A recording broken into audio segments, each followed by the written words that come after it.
Wait ఒక నిమిషం ఆగండి.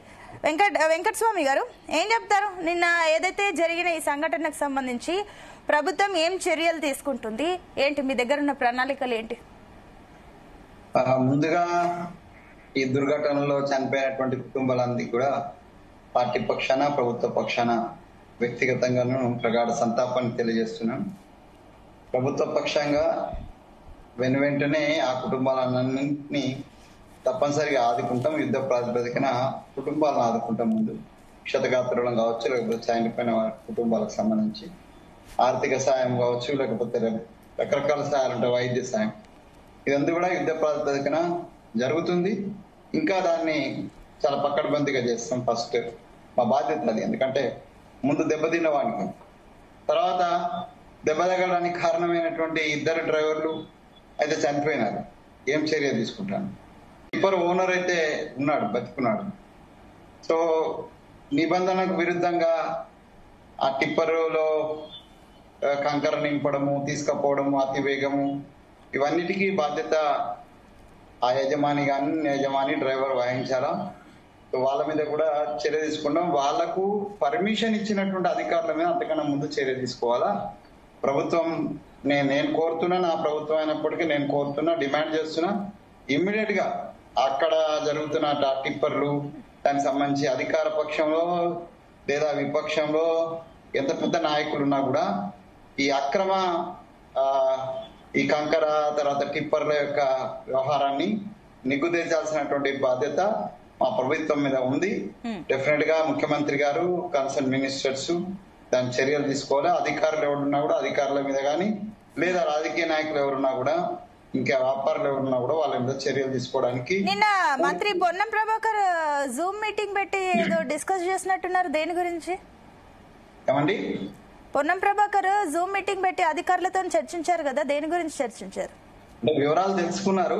అది ఏం జరిగింది, ఏముంది, ఎక్కడ ఏ వివరాలు, దానికి సంబంధించి సంఘటనకు సంబంధించింది, దానికి సంబంధించినటువంటి పర్మిషన్ సంబంధించింది, ఇవన్నీ తీసుకున్నారు. ఇంకోటి ఆర్టీసీ బస్సు కాబట్టి ఆర్టీసీకి సంబంధించిన బాధ్యత పొన్నం ప్రభాకర్ గారి మీద ఉన్నది కాబట్టి సంపూర్ణంగా ఆ బాధ్యతను నిర్వర్తించడానికి ఆయన ప్రయత్నం చేస్తున్నాడు. ఇంకా ముందుకు కూడా చేస్తామండి.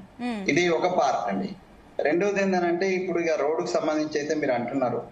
సో ఇక ప్రజాప్రతినిధులు ప్రభుత్వాల యొక్క నిర్లక్ష్యం కారణంగా అమాయక ప్రజలు ప్రాణాలు గాలిలో కలిసిపోతున్నాయి.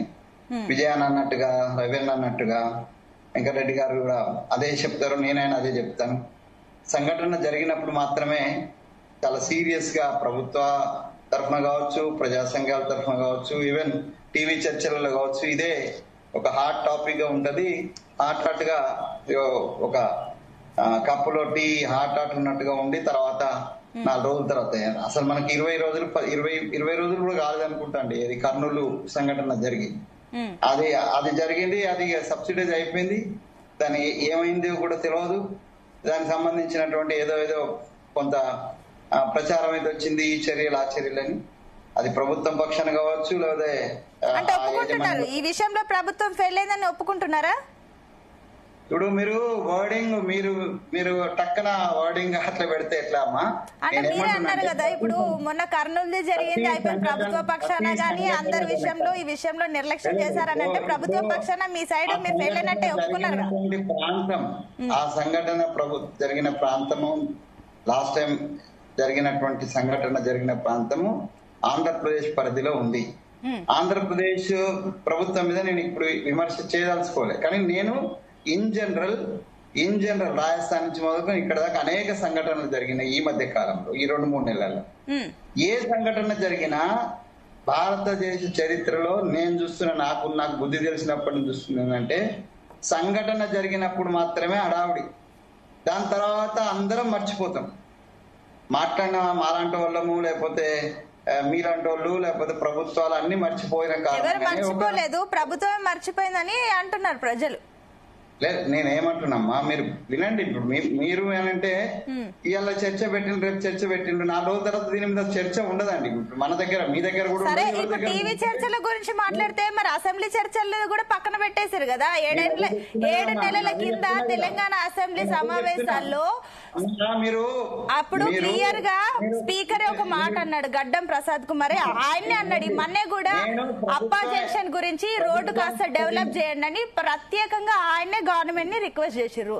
మీరు ఆ రిక్వెస్ట్ కూడా పక్కన పెట్టారు కదా. ఇప్పుడు మనం చర్చలు ఎందుకు, అసెంబ్లీ చర్చలనే పక్కన పెడుతున్నారు కదా. ఈ చర్చలు అంటలేనమ్మా, ఇన్ జనరల్ చెప్తున్నా. మీరు ఎందుకు why you are taking personally? నేను పర్సనల్ గా మీరు చర్చలు, టీవీ చర్చలు ఇవన్నీ 2-3 రోజులు హడావిడి చేస్తానంటే అసెంబ్లీ లైట్ తీసుకున్నారు. It is not the way. నేను ప్రభుత్వంలో ఉండి ప్రభుత్వం నుంచి కూడా ఒక నిర్లక్ష్యం ఉందని చెప్తుంటే కూడా మీరు అదే ఒప్పుకున్నట్టే కదా. మీరు ప్రభుత్వం నిర్లక్ష్యంగా ఉందని ఒప్పుకుంటున్నారా? ఇన్ జనరల్ ప్రభుత్వం నుంచి కూడా నేను ఒప్పుకుంటున్నా కదా. ప్రభుత్వం యొక్క నిర్లక్ష్యం, ప్రభుత్వం ఒక్కటి కాదు, ప్రభుత్వాల నిర్లక్ష్యం. ఆ రోడ్డుకు సంబంధించి నేను తెలంగాణ ఉద్యమంలో, ఆ రోడ్ మాకు తెలంగాణ ఉద్యమ సమయంలో వికారాబాదు, తాండూరు, చేవెళ్ళ ఇదంతా కూడా మాకు తెలంగాణ లెక్చరర్ ఫోరం యొక్క డెన్స్ అవి మా ఉద్యమం అంతా అక్కడి నుంచి నడిచింది. ఆ రోడ్ అంతా మాకు తెలుసు. ఆ రోడ్డుని ఇమ్మీడియట్ గా బాగు చేయాలనేటువంటి తెలంగాణ ఉద్యమ టైంలో కూడా డిమాండ్ ఉన్నది.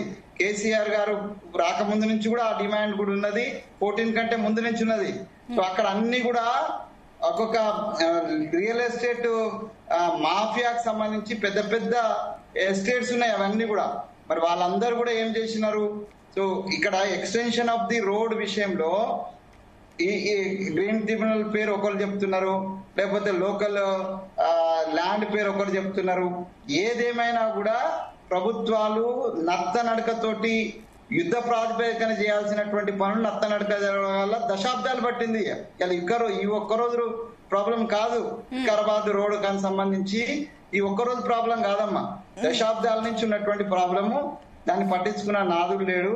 ఇప్పుడు ఇక గ్రీన్ ట్రిబ్యునల్, ఆ పెద్ద పెద్ద చెట్లు అనంటే ఇదంతా పెద్ద నాన్ సెన్స్ అంటున్నా నేను. ఎందుకంటే ఇంతకన్నా పెద్ద చెట్లు, ఇంతకన్నా 100 ఏళ్ళు ఉన్నటువంటి మా వరంగల్, హైదరాబాద్ వరంగల్ రోడ్డు మీద ఇంతకన్నా పెద్ద చెట్లు, ఇంతకన్నా 100,000 చెట్లను మొత్తం నరికేసినారు. ఎవరు దాన్ని గ్రీన్ ట్రిబ్యునల్ అడ్డం రాలే, గ్రీన్ ట్రిబ్యునల్ అడ్డం వచ్చినా కూడా పక్కన పెట్టినారు. అంటే చెయ్యాలనే చిత్తశుద్ధి ఉన్నట్లేదంటే అది గ్రీన్ ట్రిబ్యునల్ నుంచి పర్మిషన్ తీసుకుంటాం. ఇప్పుడు అక్కడే దామకుండం సంబంధించినటువంటి గ్రీన్ ట్రిబ్యునల్ సంబంధించినటువంటి అబ్జెక్షన్స్ ఉన్నా కూడా తెచ్చుకొని అలా ఆడ రాడార్ కేంద్రం పెట్టడానికి కేంద్ర ప్రభుత్వం ప్రయత్నం చేసింది, సక్సెస్ అయింది కదా. రాష్ట్ర ప్రభుత్వం కూడా సహకరించింది కదా. మరి అట్లాగే ఇట్లాంటి ఈ రోడ్లకు కూడా సహకరించాలా. ఇది ఇక్కడ ఏందనంటే ప్రజలంటోడు ప్రభుత్వాలకు పట్టి ఉండదండి. నేను ప్రభుత్వంలో ఉన్నా, నేను అయినా చెప్తున్నా, ఈ ప్రభుత్వాల యొక్క పొద్దు నిద్ర కారణంగానే మా ప్రభుత్వం, మీ ప్రభుత్వం, టీఆర్ఎస్, నేను వ్యక్తిగతమైన కానీ పార్టీ పరంగా నేను విమర్శకు పోవటం లేదు. నేను విజయాన్ని ఎట్లయితే అనలిస్ట్ గా మాట్లాడినా నేను కూడా అట్నే మాట్లాడుతున్నా, ప్రజల పక్షాన మాట్లాడుతున్నా. ప్రజల ప్రాణాల కంటే ప్రభుత్వం యొక్క వాళ్ళ అవసరాలు, లేకపోతే వాళ్ళ యొక్క రాజకీయ అవసరాలనే ప్రధానంగా నడుస్తున్నటువంటి రాజకీయ యవనిక మీద ఇట్లాంటి దుర్ఘటనలు జరుగుతున్నాయి. దీన్ని మా ప్రభుత్వానికి సంబంధించి నేనైతే సజెస్ట్ చేస్తున్నా, యుద్ధ ప్రాతిపదికన ఏడాగు దానికి సంబంధించిన చాలా ప్రాసెసెస్ అయిపోయినాయి ఈ రోడ్డుకు సంబంధించి. కనీసం ఈ దుర్ఘటన తర్వాత కూడా ఇంకొక ఎలాంటి దుర్ఘటన జరగకుండా ఎక్కడి వరకు అయితే మొత్తం బీజాపూర్ వరకు ఏదైతే రోడ్డు ఉన్నదో దాన్ని కేంద్ర ప్రభుత్వాన్ని ఒప్పించి మెప్పించి ఇమ్మీడియట్ గా దీన్ని టేకప్ చేయాల్సిన బాధ్యత మా మీద ఉంది. మేము దాన్ని చేస్తామమ్మా. ఓకే, ఎస్ వెంకటరెడ్డి గారు, గుడ్ మార్నింగ్. Good morning. ఏంటి మీ ఎంపీ ఒక వీడియో తీసినట్టున్నారు, కారులో వెళ్తూ రోడ్డు గురించి చూపించారు ఇన్ని రోజులు. మరి మాకు ఎవరికి తెలియనట్టుగా ఆయన